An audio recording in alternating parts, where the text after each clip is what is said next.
A proclamação da República Brasileira aconteceu no dia 15 de novembro de 1889, resultado de um levante político-militar que deu início à República Federativa Presidencialista. Fica marcada a figura de Marechal Deodoro da Fonseca como responsável pela efetiva proclamação e como primeiro presidente da República Brasileira em um governo provisório, que foi de 1889 até 1891. Marechal Deodoro da Fonseca foi um herói na Guerra do Paraguai, que durou de 1864 até 1870, comandando um dos batalhões de brigada expedicionária, sempre contraditório ao movimento republicano e defensor da monarquia, como deixa claro em cartas trocadas com seu sobrinho Clodoaldo da Fonseca em 1888, afirmando que, apesar de todos os seus problemas, a monarquia continua sendo o único sustentáculo do país, e a república, sendo proclamada, constituiria uma verdadeira desgraça, por não estarem os brasileiros preparados para ela. A crise no Império. O último gabinete ministerial do Império, o Gabinete Ouro Preto, sob a chefia do senador pelo Partido Liberal, Visconde do Ouro Preto, assim que assume em junho de 1889, propõe um programa de governo com reformas profundas no centralismo do governo imperial. Pretendia dar feição mais representativa aos moldes de uma monarquia constitucional, contemplando aos republicanos com o fim da vitaliciedade do Senado e a adoção da liberdade de culto. Ouro Preto é acusado pela Câmara de estar dando início à República e se defende garantindo que seu programa inutilizaria a proposta da República. Recebe críticas de seus companheiros do Partido Liberal por não discutir o mesmo problema do federalismo. Os problemas do Império estavam em várias instâncias que davam base ao trono de Dom Pedro II. A Igreja Católica. Descontentamento da Igreja Católica frente ao padroado exercido pelo Dom Pedro II, que interferia em demância nas decisões eclesiásticas. O Exército. O descontentamento dos oficiais de baixo escalão do Exército Brasileiro pela determinação de Dom Pedro II, que os impedia de manifestar publicamente nos periódicos suas críticas à monarquia. Os grandes proprietários. Após Lei Áurea, acende entre os grandes fazendeiros um clamor pela República, conhecidos como republicanos de 14 de maio. Insatisfeitos pela decisão monarquíaca, no fim da escravidão se voltam contra o regime. Os fazendeiros paulistas, que já importavam mão de obra imigrante, também estavam contra a monarquia, pois buscam maior participação política e poder de decisão nas questões nacionais.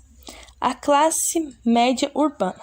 As classes urbanas em ascensão buscam a maior participação política e encontram no sistema imperial um empecilho para alcançar maior liberdade econômica no poder de decisões nas questões políticas. A proclamação da República. A República Federativa Brasileira nasce pelas mãos dos militares, que se veriam a partir de então como os defensores da pátria brasileira. A República foi proclamada por um monarquista, Deodoro de Fonseca, assim como parte dos militares que participaram do movimento pelas ruas do Rio de Janeiro no dia 15 de novembro, pretendiam derrubar apenas o gabinete do Visconde de Ouro Preto. No entanto, levado ao ato da proclamação, mesmo doente, Deodoro age por acreditar que haveria represália do governo monárquico com a sua prisão e de Benjamin Constant, devido à insurgência dos militares.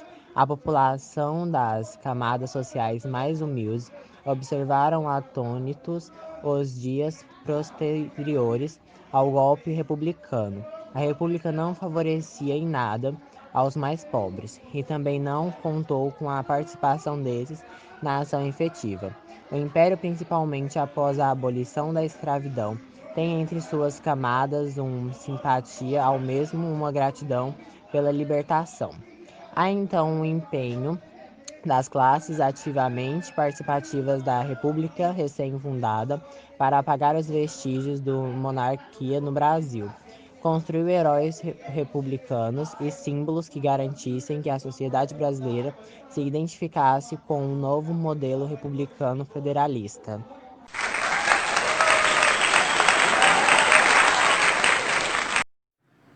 O governo republicano provisório foi ocupado por Marechal Deodoro da Fonseca como presidente, Marechal Floriano Peixoto como vice-presidente e como ministros Benjamin Constant, Quintino Bocaiúva, Rui Barbosa, Campos Salles, Aristartes Lobo, Demétrio Ribeiro e Almirante Eduardo. Todos presentes na nata gestora republicana eram membros regulares da maçonaria brasileira.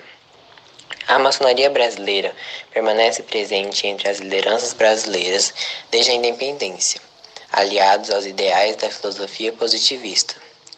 Unem-se na formação do Estado republicano, principalmente no que tange o direito.